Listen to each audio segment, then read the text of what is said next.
Hey guys, and welcome back to Jessin Reads Romance. I'm Jessin, and today I'm starting a new reading vlog. So this vlog was actually supposed to happen like around October or November. I wanted to do a reading vlog where I read books that either I said that I didn't want to read books by that author, I tried them once and I wasn't really interested, or it was specific books that I'm like, I'm not going to read them. This was kind of inspired by a lot of people commenting on my 2021 favorites and least favorites videos that I've already put out, and on my favorites, tons of people said that the Naked Fisherman duet was one of their favorites, and I know that that was one of the books that was submitted when I did my question sticker on Instagram as books that you guys wanted me to read and try out. And also Crystal read these books and she told me that she'd be very interested to see what I thought about them. So here I am, I'm starting this vlog finally. I also have The Temptation, I believe it's called, by Nikki Sloan. It's the fourth book in her Filthy Rich American series. I always forget the title. I read the first two books in the series and I didn't love them. I liked the initiation. I thought it was interesting. I had issues with the obsession, and I talked about that in my least favorite books of 2021. So you can go watch that if you want to know my thoughts on it. And I didn't want to continue with the series, but actually multiple people said they would be interested to know in what I thought about The Temptation. So I will be reading that one. It's on any place. I'll be listening to the audio. For the life of me, I cannot think of the other book that was submitted, and I tried to find if I had notes on that, and I cannot think about it at all. If I remember it, I'll include whatever book that is on this vlog. But since The Naked Fisherman is a duet, that'll be two books if I continue, because I know that the first book is going to end and there's not going to be a resolution. So I'm pretty sure that I'll read book two no matter what, if I love it, if I hate it. And I also am thinking of adding one more book on this list. So I've only read one Colleen Hoover, It Ends With Us, and I like the book. I ended up by giving it 4.5 stars, 5 stars. Not as a romance though, just as like a women's fiction book. And I think my problem and why I didn't want to pick up Colleen Hoover again is because the book was pitched to me as one of the greatest romances of all time, and I really felt like it was women's fiction with a romantic subplot because the love interest was not heavily featured in the book at all. So I didn't feel like I was satisfied as a romance reader, but I also really felt like it was a compelling story, and I was really interested to see how the story would play out with the heroine. It was very emotional, but as romance, I was disappointed. And I know that a lot of people love Colleen Hoover, like she's so big, and I feel bad that I'm unwilling to try another one. So what I think I'm gonna do is I'm gonna go on Instagram today and ask people that know that I liked It Ends With Us but was unsatisfied with it as romance, is there any book by Colleen Hoover that they think is to die for? And it doesn't have to have this heavy romance subplot, because maybe knowing that Colleen Hoover is not going to give me my typical romance story, maybe that'll help me going in, like knowing that, because I have series where the romance plot is not heavy at all. I have some fantasy series, some urban fantasy series that the story is what compels me and not necessarily the romance, even though it's there. So it's not that I'm against it. It's just that I need to know it going forward. So anyway, I think that I'm going to include a Colleen Hoover on this vlog, but we'll see. I'll let you guys know. I did pick up The Naked Fisherman last night, and I made myself stop because I got 15% of the way in, or at least around that. And I didn't want to read too much further in without giving you guys an update. So we have our heroine, and I'm saying her name Therese, and then I recently found out that her nickname was Reese. So Therese. I just know a couple people who have this name, and it's Therese. So anyway, Therese, or Reese, is our heroine. She's 18 years old, and her upbringing was a little bit unusual. When she was 13, I believe, her mom went to jail. She was a hairstylist, and she was growing marijuana in her shop, and so she got arrested and sent to jail. And so she grew up with her father, and I don't really know too much about her dad, but he died suddenly from a heart attack. He had no warning at all. He did not know that he had a heart condition at all. He just died very suddenly. So she was growing up with his parents, her grandparents, in Texas. So she actually grew up in Nebraska and then moved to Houston, Texas. And her grandparents are ultra religious. They're Christian. I can't remember if it is actually stated that her grandparents are Catholic, but her mom grew up Catholic for sure. Anyway, so I'm a little bit confused on what type of Christian she grew up in. And she went to a private school and all that jazz. So Reese is presented as a very sheltered, naive character who relies a lot on her faith because that's what her grandparents have instilled in her. So that's what she relies on. And since she's 18, she wants to take a gap year. She doesn't know what she wants to do with her life. And her grandparents really want her to go to college. And they do not like her plan to go to Colorado now that her mom is out of jail and visit her and just see what she's like and catch up with her and use this time that she's taking from college as a year to figure out what she wants to do. And they're thinking that her mom's going to be a very negative influence on her. When she gets to Denver, she finds out that her mom is living in the basement of this guy's house. She's renting it out. When she gets there, she finds out that her mom is actually leaving for Los Angeles for a month. And she's like, what the hell? I just got here. My mom's leaving, so am I supposed to stay in this house with a strange man this whole time? Like, this is supposed to be a reunion, and my mom's literally leaving me. And this is like a business opportunity, something to get her off her feet.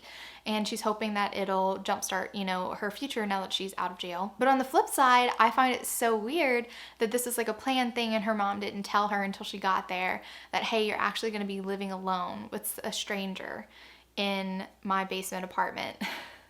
So here you go, and guess what? I told him that you would work for him as well. So this guy, he is 28, and our heroine's 18, like I said. When she first meets him, he is naked, almost. He has a towel around his waist, and she is shocked. Like I said, she was sheltered. This is the type of character that we're dealing with, is she feels like a very sheltered, naive character, so she's like shocked that she just sees this naked. I would feel shocked too, honestly, like going up into a stranger's house from the basement, her mom just knocks on the door, opens the door, and all of a sudden the naked guy, which she calls the naked fisherman because his name is Fisher, last name Man, Fisherman. So she's like, oh my God, I've never seen so much body parts on a man exposed before, and his towel even looks like it's slipping, like he adjusted, but it actually goes lower, so I think he's fucking with her, honestly. And she has 2 days until her mom leaves. 2 days, okay? She's wondering, what's the relationship between this guy and my mom? Like, are they dating? Is my mom dating a younger man? She has to be, because the way that they are so comfortable around each other, the way that they leave the door unlocked between the two portions of the house, the basement and his portion of the house, is strange, so they must be dating. And so she's assuming this, but she also thinks that Fisher's really hot. And she refers to him as this sinfulness that is tempting her. And so that's where I am at the story. Her mom was just dropped off at the airport, and she is at her first day with work with Fisherman, getting some boots and a hard hat, and that's where I stopped. Now, I'm going to tell you my initial impressions of the book, okay? I don't know what it is that's bothering me, and I'm trying not to let it bother me at all, but something about Reese's character is bothering me in the way that she's being portrayed. And I don't know if it's specifically because this is a portrayal of someone who's gone to private school or someone who is a Christian or what it is, but I just feel like she's almost a cliche character that I've seen a lot in movies, which is mostly this character in movies, this very ultra conservative, buttoned up, I will pray for you type of character is almost always played for laughs in TV show. Like, they're almost like comedic relief. They're so into their faith that it's funny. And the few times where Reese has brought up her faith, she told her mom that she prayed for her, that she would start having like a good life and have a good job and find someone in her life that she could move on with, like after the death of her father. And also there was a tornado warning, so they all ended up in the basement together in a utility room, and Reese asked, like, should we pray? And she's mocked for it almost both times by both her mom and Fisher. And I don't know, I don't love when faith is mocked, any faith. Like, I have read books where characters are not the same faith as me. I'm a Christian. I grew up Catholic. I have not been Catholic for many years, over half my life, but I did grow up Catholic. And I don't know, nobody else likes when their faith is mocked in books, whether it be Hindu or Buddhist or Muslim. Like, nobody likes having those aspects of their faith mocked. So I'm not endeared to any of the characters, even though I know that Reese is such a naive character and some of the things that she says is so not worldly, but I feel bad for her because she hasn't experienced a lot of the world. So instead of mocking her, I feel like they could approach the conversation in a different way. So I don't like the way that they're approaching this conversation, which is to be like, oh my God, you're so dumb. Like, look at you, like you're praying and you're like, oh, you're so sheltered and you don't know anything about the world type of thing. And I'm just like, there are people like this. I'm not saying they're not, but my experience as somebody who has gone to a private Christian school was that it's like any other normal school. And I find it hard that even going to a private Christian or Catholic, I'm not sure, school, that she wasn't exposed to individuals who weren't conforming to whatever belief that her grandparents had instilled in her. Because I have gone to a private Catholic school my entire life, from elementary to high school, and it's not an abnormal high school experience. There are people from all walks of life that I went to school with. There were kids that were like the bad crowd. There were drugs at my school. Like it was a normal school. It wasn't like everyone was this holier than thou person at the school. That's just not how private schools work. Even private Christian or Catholic schools work. It's not that I'm offended on her behalf, but I kind of feel like she is being treated unfairly since she does need exposure to the world and different cultures, and maybe to unlearn some bad habits that she's learned. I feel like the characters could approach it in a much more helpful way than being sarcastic and condescending towards her. So I don't love that for her. I feel sorry for her. And I for sure don't like Fisher as a love interest for Reese right now. But I'm only 15% in. So we'll see. We'll see how that turns out. I'm curious to see how, because she has shown some spine to Fisher. Fisher frequently kind of talks to her like a child, and she calls him out a couple of times. And mostly when she's silent, it's because she's almost shocked by his beauty. So I am getting a little bit tired of, oh my God, he's so hot. Oh my God, he's so hot. I'm just like, she really was not exposed to anything in her entire 18 years. I just would like more information on how she grew up, because from what I understand, she just grew up with very religious grandparents and went to a private school. And that's just not enough. Like, what type of private school was this? Was this like everyone was drinking the Kool-Aid? There was no dissenting opinions, because let me tell you, there are lots of dissenting opinions in private school. So I don't know what they're talking about.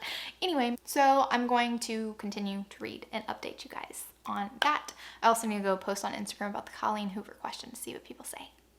Okay, so I have a little update. I was going to wait until 50%, but I'm at 30% and I just got past the first kiss. So I felt bad for Reese in the beginning because of the way, and I still do feel bad for the way that Fisher treats her like a child, but she is written like a child to me.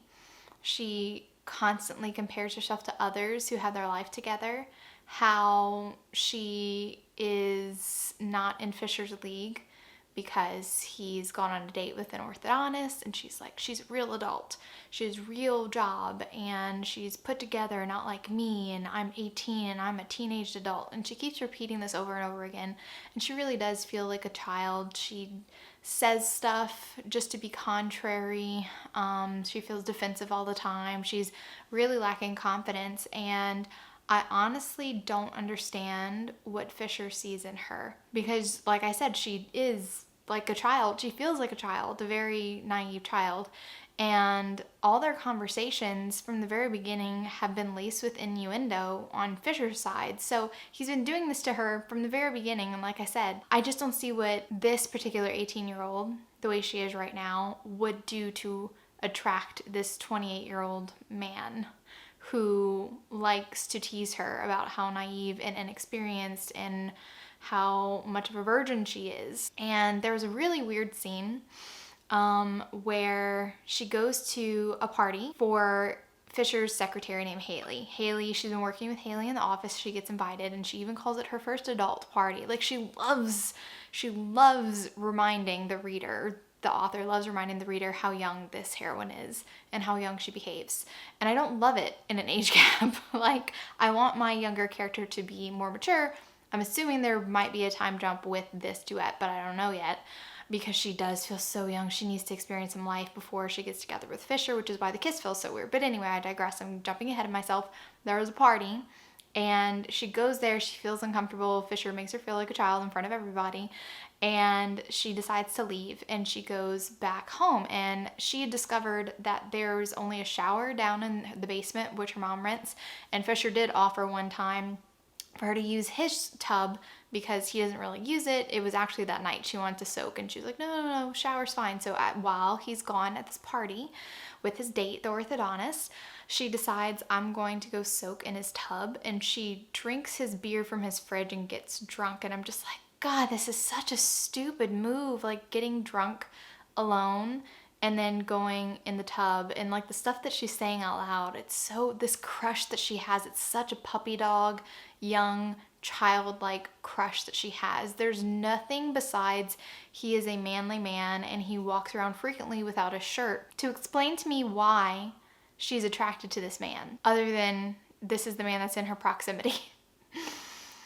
And he's tempting her because he likes to flirt and talk about sex and telling her that she needs to get laid.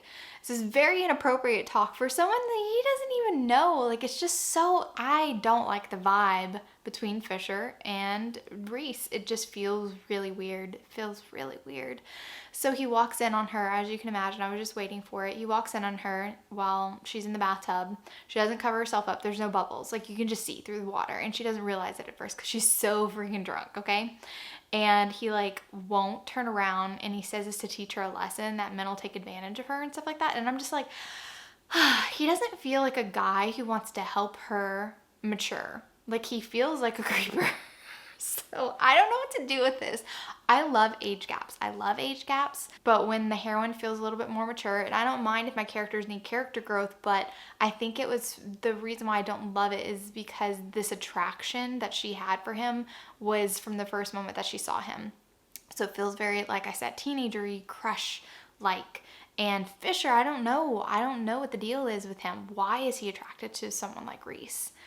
He disdains how she was brought up. At least he openly says stuff to her that puts her down about how naive she is, how little she knows of the world, how she can't curse and stuff like that. I'm not a person, like, I don't put other people down because they don't choose to curse. Like, I have a foul mouth, but I'm not going to be like, oh my God, you need to curse because it's an adult thing to do. Like, I don't know. There's just something about the way that this author is writing this story and this characters that's not clicking with me. It's turning me off. And I'm nervous for the rest of the book, I have to say. So that was my little update. I'm gonna see if I can get to the halfway mark. I'm nervous. Wish me luck. Okay, let's chat more about The Naked Fisherman. I am 87%. Don't know why I didn't have this with me in the first place. I'm 87% into the book, chapter 27, and I'm not loving it. I actively hate the love interest. I can't even call him a hero. And this is a personal opinion because I know that so many people love this book. I've gotten so many comments saying that this was people's favorite book of the year. So if this is your favorite book of the year, you might not want to hear me talk about how much I'm disliking this relationship because I truly, truly dislike the way that Fisher handles Reese. In my opinion, Fisher sees Reese as a challenge and a conquest because she is so conservative and brought up in a restricting Christian manner. And I feel like he uses her naivety and her lack of sexual experience to his advantage because he wants to get in her pants. So when he's teasing her, and he's been teasing her from the very first, he took one look at her and knew that she was hot and wanted her. I'm calling it like it is. When she gets a little spooked and he wants to spur her on, he usually has another woman that is making her jealous to help him do his little dirty work with Reese. So he frequently makes comments that he can get what he needs from other women. And even after they're being sexually active together. They haven't had sex yet, but they're fooling around like all the time. Even after that, he frequently will go out on dates. And not just that, there was a scene when he was out on a date with this woman named April, who I guess he's dated before. His family really liked her. And she's being very touchy-feely on him, and he won't even like move her hand and basically signal to her that he doesn't want to be touched that way. He knows that Reese is watching, and I feel like this is a manipulation tactic. There's another scene with a girl named Tiffany who Reese's mom, Rory, has set him up with because she is friends with Rory's mom's friend, which I'm believing is her secret girlfriend, and she doesn't want to tell Rory because, like I said, Rory was raised by grandparents who taught her that homosexuality was wrong, and so I'm just assuming that this is how it's gonna play out. Every time Fisher makes these comments that are incredibly mean towards Rory, talking about her virgin status, calling her a, little innocent Christian girl in a very demeaning manner, she's like, why do I like him? And there was a line in the book, I highlighted it, and it literally says like, why am I attracted to him? And it said his body. And I was like, that's what this book is about. It's very physical with them. I don't feel any actual chemistry. I know that he does not want to settle down. Everyone has said this. And actually, and this is all spoilers, Rory's friend Rose, her girlfriend I'm assuming, has actually caught Reese and Fisher together. They're not very circumspect at all. They're begging to be caught at this point. And Rose just says, look, he is a straight up man whore. He does not want to settle down. And I was like, thank you. Somebody preach to this girl. Like, he truly is not exhibiting any qualities that Reese is any, there's too many R names, Reese, Rory, Rose, God, that Reese is anything special to Fisher. And I agree. But then she makes a comment that's saying like, I think she called him too mature for her, and I beg to differ because he is one of the most immature 28-year-old characters that I've read in a romance novel. He's so immature. He's just so immature. I just hate him. I hate him so much. I think that he is a bad boy character that I can't get behind. You know what I'm saying? And I don't think that he's doing this for Reese's own good and trying to open up her eyes to a different world that she's never been exposed to. I feel like she could have benefited from somebody nicer and gentler to help her. I don't feel like he's helping her out the goodness of his heart to try to expand her worldview. I feel like he's doing it as a ploy to be like, mature women can have casual sex and not think anything of it. Are you mature enough to be with me? And I feel like that's what I'm getting from him, which is very icky.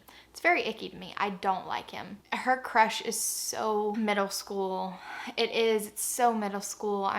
The things that she says to him and the way that she's basically begging for his attention and he's basking in it, and it makes me very sad because I feel like this is a highly manipulative relationship and the power dynamics are very much in Fisher's favor, and I don't like that in a age gap taboo romance. And this is not necessarily taboo. It doesn't feel very taboo. It just feels like he's a bit of a predator. Maybe I'm going too far, but it just really does feel like it.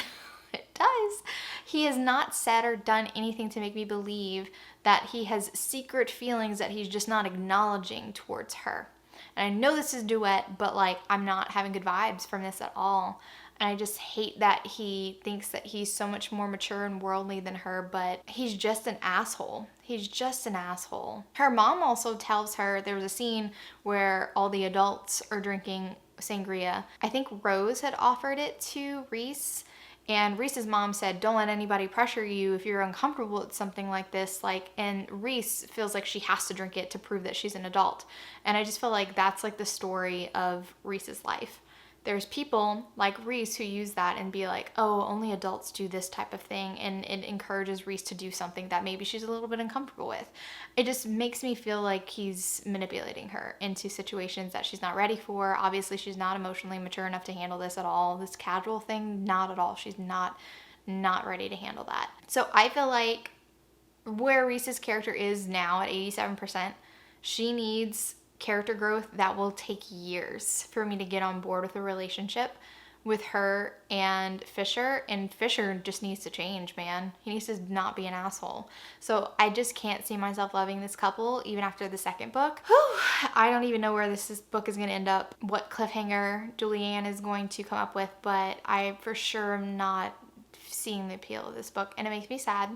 But also, I cannot lie about my feelings. Like, I've not had a good experience while reading this book. This book is going to have a very low rating at this point, and I don't see it coming up at all by the time I finish the last, 10% of the book. Like, I just don't. So yeah, that's how that one's going. I'll let you know as soon as I finish it to see what the hell the cliffhanger is, but I'm very much ready to move on. Very much ready to move on.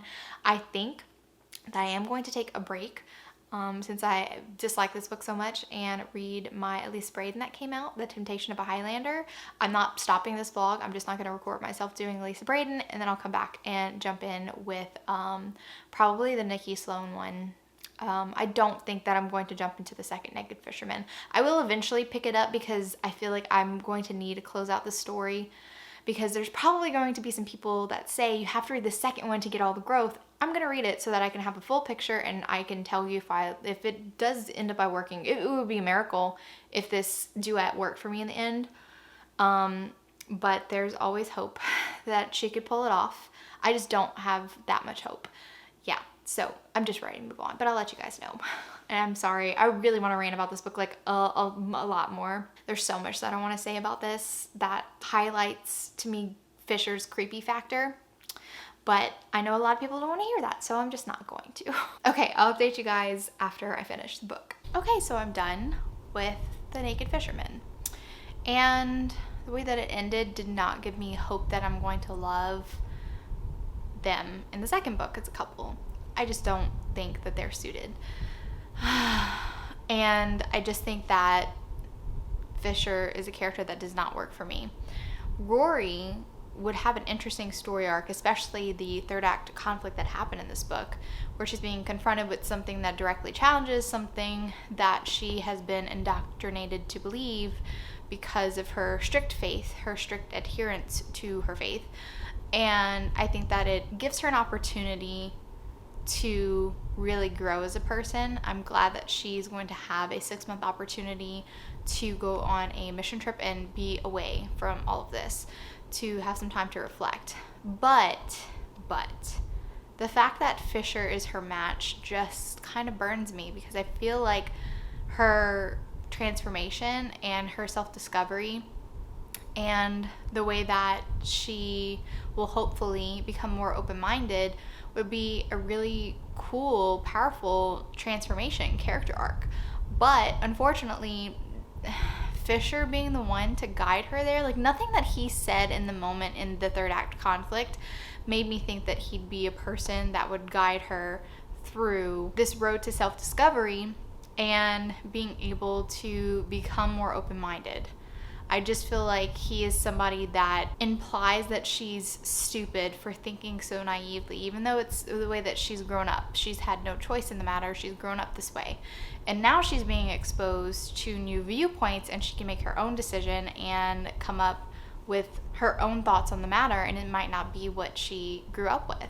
She might disagree with the thoughts that she originally had on the situation once she has time to explore herself and the world. And I just feel like he's just not the person to do that. I feel like he is somebody who will always make her feel a little bit smaller, a little less worldly, a little less mature. And I don't like that for her. The things that he says to her when they're being intimate, it doesn't make me feel like he has more feelings, even though he proclaims to say that he loves her. It's just words to me. It's just words. So I really dislike this book a lot. I'm going to give it 2 stars. I am very angry. I would have DNF'd this book if I had any say in the matter. Like if I was not doing a vlog on books or authors that I said that I wouldn't try again, I would not have finished this book. And I would not continue on to the next one. But like I said in my previous clip, I'm going to do the second one just so that I can have the full picture and I can defend my opinion. And I'm not saying that I'm gonna hate the second one. I might actually be like, this is much better, and maybe Fisher's gonna turn over a new leaf and surprise me, but it's just gonna be a hard fought battle since I dislike him. Like, I actively loathe him as a character. I'm trying to come up with another character that I loathe as much, and the only one that comes to mind is Nyx from the book of the same name, Nyx by Serena Ackroyd. He was a biker, and I really hated him. Like, I wished he died. And I feel the same way about Fisher. Strong feelings, yes, and I'm gonna stand by them. So I'm so sorry for people who were hoping that I would like this. I really feel bad, but also I just can't help the way that I feel about this book. I'm sorry. I'm so sorry. Anyway, so I'm going to read Elisa Braden now to make myself happy again. And then tomorrow I'm going to start the audiobook for The Temptation, which will be interesting. It'll be interesting, guys. We'll see how I like McAllister. Fingers crossed that he has a character arc that's everything that I've heard his book will be. Okay, so I'm actually, today's filming day, and I wanted to do an update on the Redemption. I'm almost done. I think I only have like 5 or 6 chapters left in the Redemption, and I actually really enjoy this book. It's not like the first 2 that I read. It doesn't have the really like creepy, weird vibes. It reads very much like a, age gap romance between very rich individuals, because the heroine is from an affluent family and she's very privileged and rich as well, and a little bit taboo because she is basically his assistant. And I really like it. I really like the vulnerability that we're seeing from McAllister. He's not my favorite character by any stretch of the imagination, but I don't dislike him in this book. I really don't. The one thing that, it's not that I don't enjoy it, it's just something that's not my thing, and I'm not trying to kink shame at all. I'm just saying it's not my thing, so it kind of pulls me out of the moment when it does happen. There's some wonderful spanking scenes, but there is a daddy kink element involved, so there's lots of calling me daddy and him spank punishing her for doing so, but they both like it, and it's just not something that excites me in my sex scenes, so I don't enjoy the spanking scenes as much as I ought to when that happens.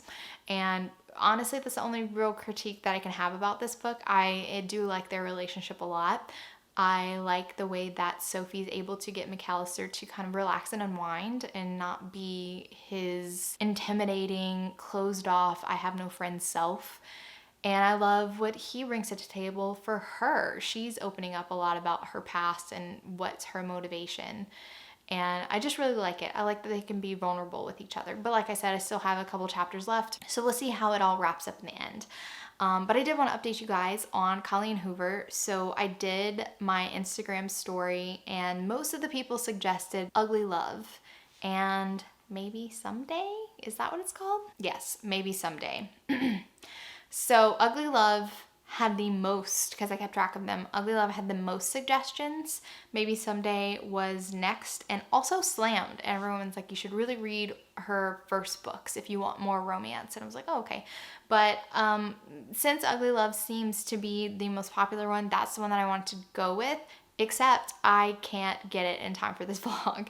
Any Play does not have any audiobooks besides Regretting You by Colleen Hoover, which sucks. It would have been very convenient if they did.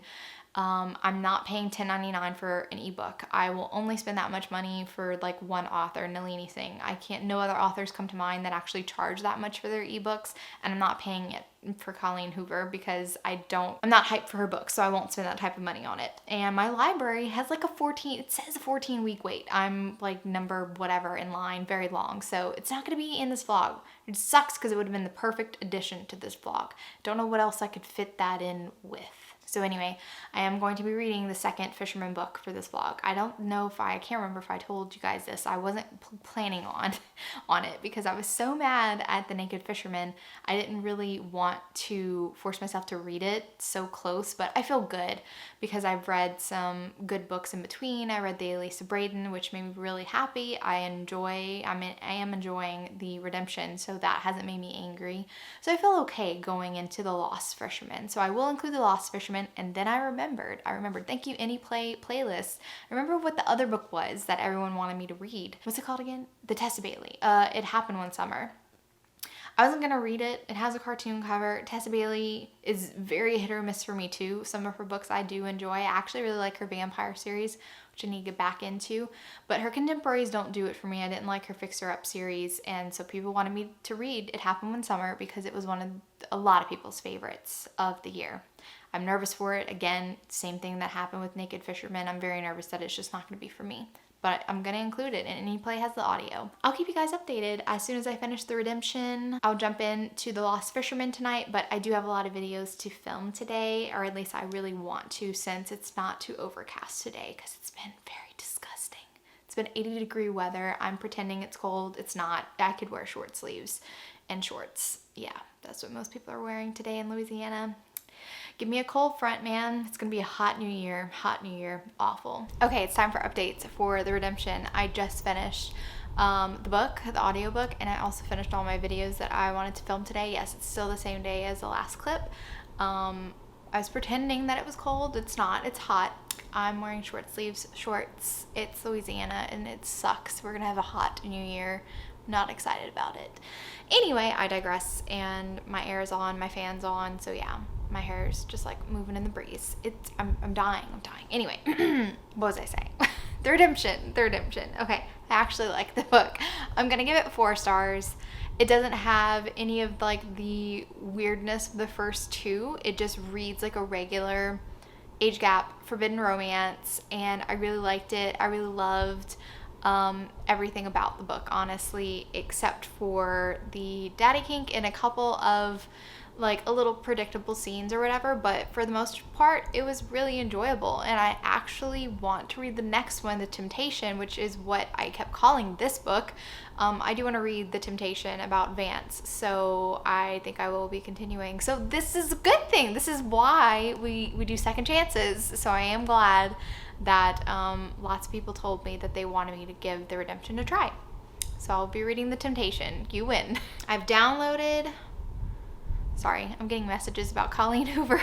I downloaded The Lost Fisherman, and I had already read the like prologue or the first chapter or whatever, and I'm actually kind of excited to read this book now. After all of the rants that I went on about the Naked Fisherman, I think was a smart thing for Julianne to do is that right off the bat, we had a time jump of 12 months instead of 6 months. I was like, oh, so she stayed in Thailand for 12 months instead of 6 months, because I thought 6 months was a little bit short of a timeline to get some maturity going with Reese. And then it starts off with her and Brendan having a relationship, so I was glad that she actually had to experience a relationship with somebody else.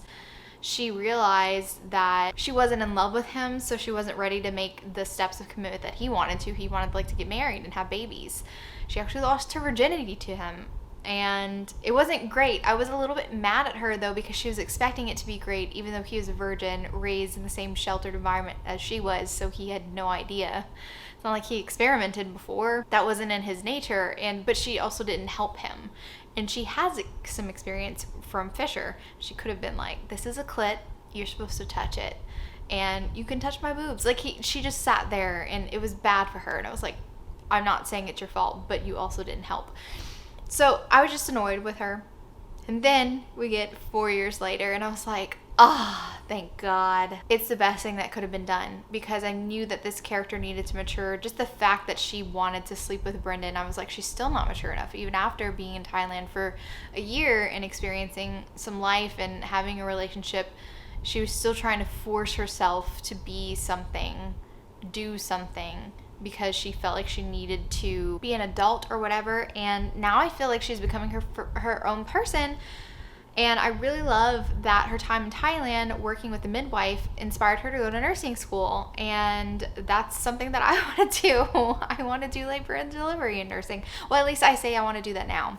I know lots of people change their mind once they get in the clinical setting and they actually experience stuff for the first time. A lot of people are like, I never wanted to do ER until I did a shift in the ER, and now I'm like all ER. Anyway, I don't think I'll be that person. We'll see. But it's 4 years later, she's graduating college, and she already feels like a new and improved person to me.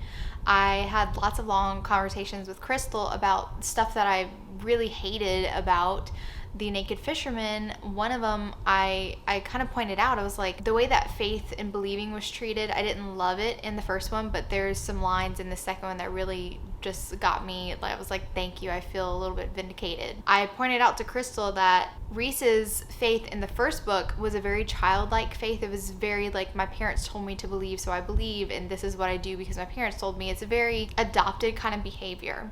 And this line was so great. She says, while looking at her grandparents who were very religious, she says, their opinions no longer shaped mine. I thought for myself, I found a way to love God without fear or guilt, the most liberating feeling ever.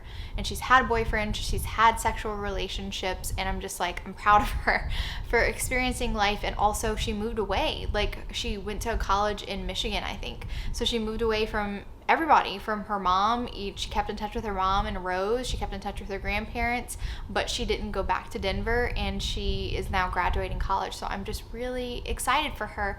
And I actually have hope that Julianne could get me on board with Reese's character, because as much as I harped on how much I hated Fisher, he came off as a creepy guy just looking to get a piece of ass, a virginal ass, and it was a challenge. I also didn't love Reese's character because she felt so childlike. She felt so immature, and she wanted so badly to be taken seriously as an adult, but she was very childlike. So I'm like, is it gonna happen? Am I gonna like this character?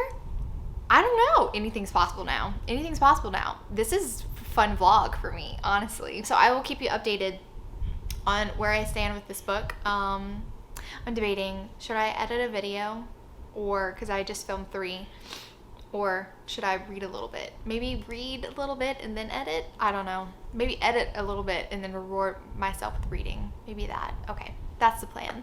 Okay guys, it's time for the final update for The Lost Fisherman. I finished it last night, and I don't understand this duet.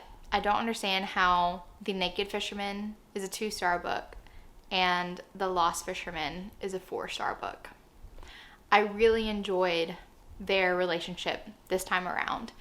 And I kind of feel really sad that I hated the first book so much, because it could have been a duet that I really, really loved. But everything that I was missing from the first book was in the second book. And I can't help but wonder what it would be like if she hadn't gone so far in The Naked Fisherman with Fisherman's attitude and personal opinion, the creep factor, because I just could not see a grown man like that being attracted and being in love with someone like Reese was when she was 18. She moves to Denver when she hears that Fisher has had an accident and has amnesia, and she is wondering, is this fate's answer to our time issue? Could this finally be the time where we would actually be able to be together? What would it be like, since he doesn't remember his fiance and he doesn't remember me, but what would it be like if he naturally fell in love with one of us? And what if it could be me?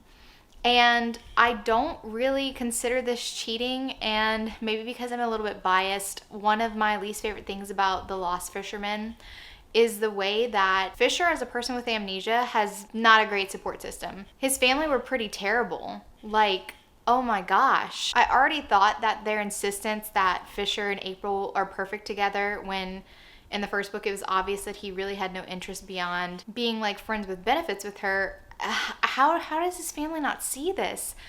And to have amnesia, not knowing who a person is and expecting them to behave in a loving manner to a stranger, is just kind of mind-blowing. They can't even allow him to have the space that he needs. He just had a traumatic brain injury, you know? And they can't allow him to take a step back and evaluate his life and decide, hey, maybe it's not a good idea that I marry a person that I don't even remember.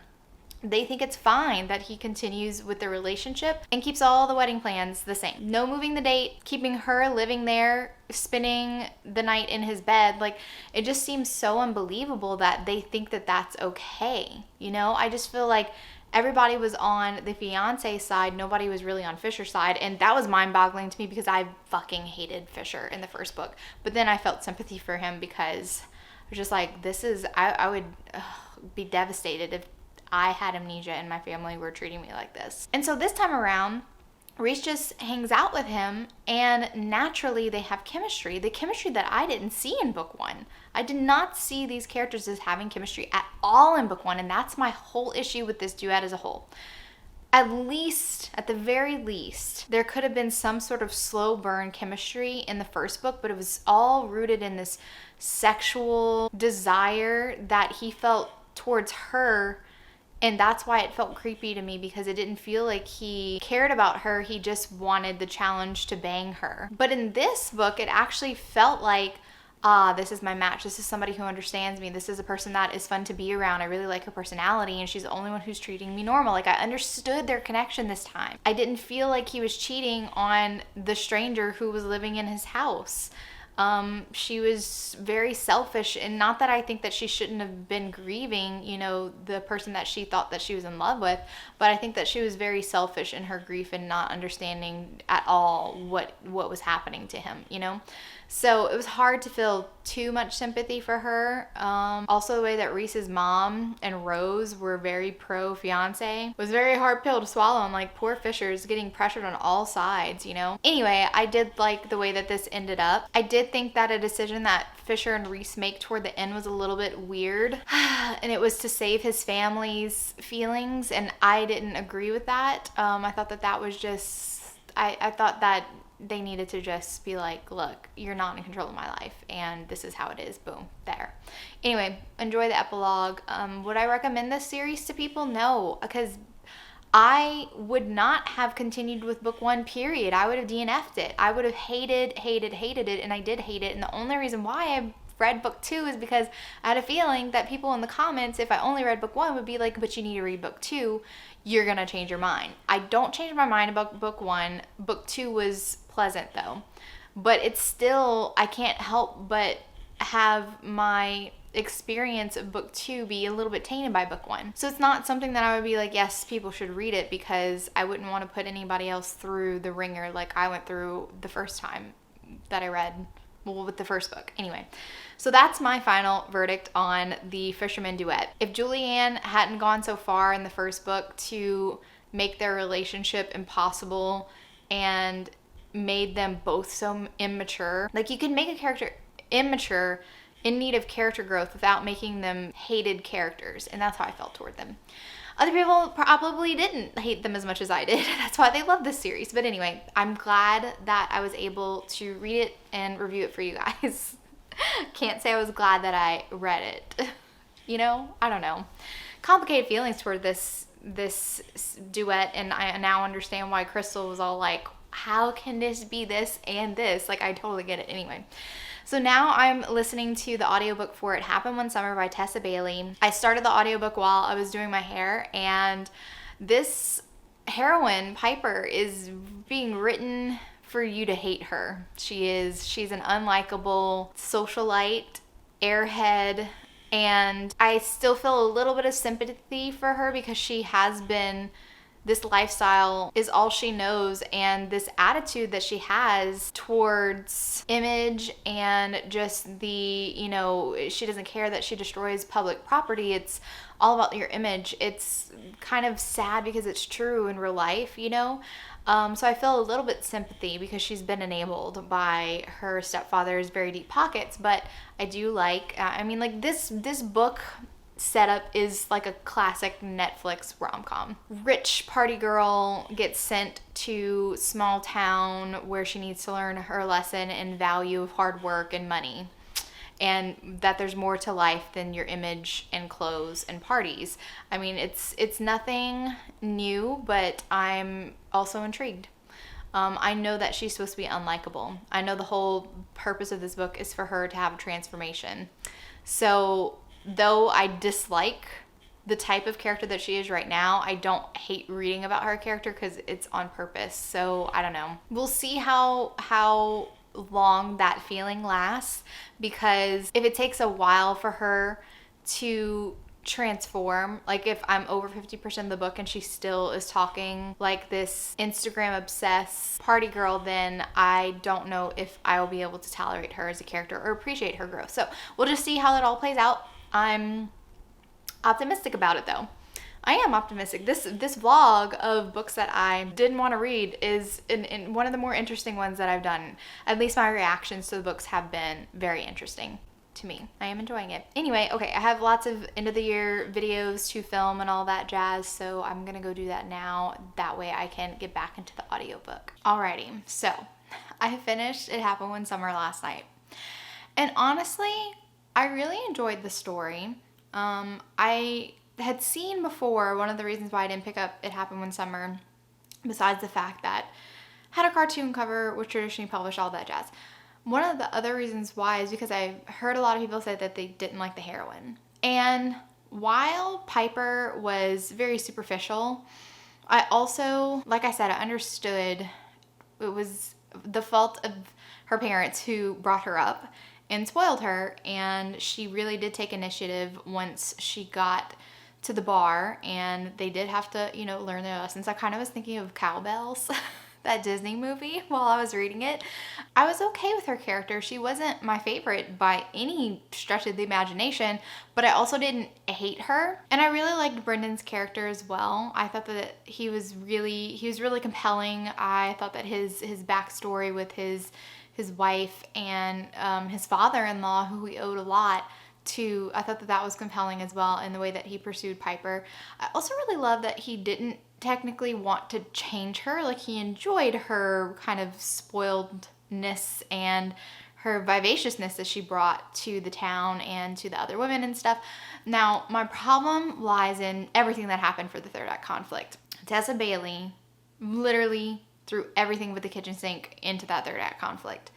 Anything that could go wrong, any miscommunication, any, oh, they think that this is what's happening, but it's really not, if they would have only waited. It went wrong, every single thing.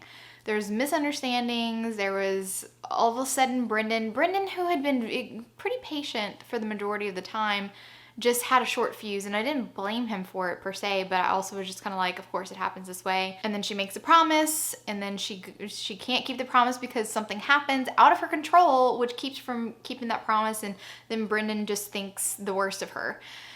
And then I didn't really love that she actually did return to her lifestyle, to that party.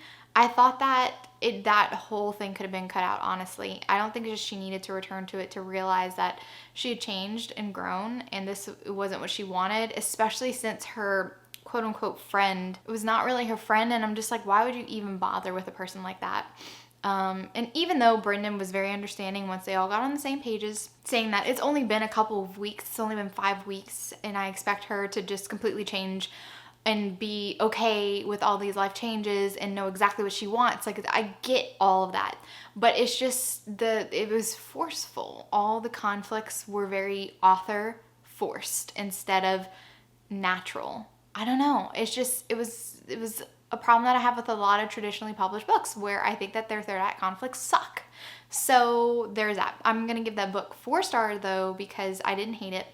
And I'm kind of compelled about the younger sister, which I assume that she's going to get a book since the series title is, you know, whatever sisters. I'm okay with that. I'm okay with this book. Would I have picked it up by myself? No. There's just so many other books out there, but I'm also not mad at it. Anyway, I thought that this vlog was pretty interesting. It was an interesting experience for me to read books that I really didn't want to read. I didn't have a desire to read any of these books. And I actually didn't hate the majority of these books, you know? The only one which my feelings have remained unchanged is The Naked Fisherman. I think that that book was, I don't want to think about it because I've said all I needed to say, but that was, I don't think that The Lost Fisherman makes up for The Naked Fisherman, but I'm not mad at any of the books that I read besides that. I did not want to go into this vlog hating any of the books that people wanted me to read, but it also surprises me that these books weren't in the 3-star territory, you know? So that's really good. I had a lot of fun. I hope that you had a lot of fun seeing my reactions to these books, and I want to know what you thought about any of the books if you've read them. Leave a comment down below, let me know, and thank you so much for watching this video. If you liked it, give it a big thumbs up. If you're not already subscribed to my channel, make sure you subscribe to get notified of any future videos that I do. Thank you so much for watching, and remember, life's better with a little HEA. Bye guys.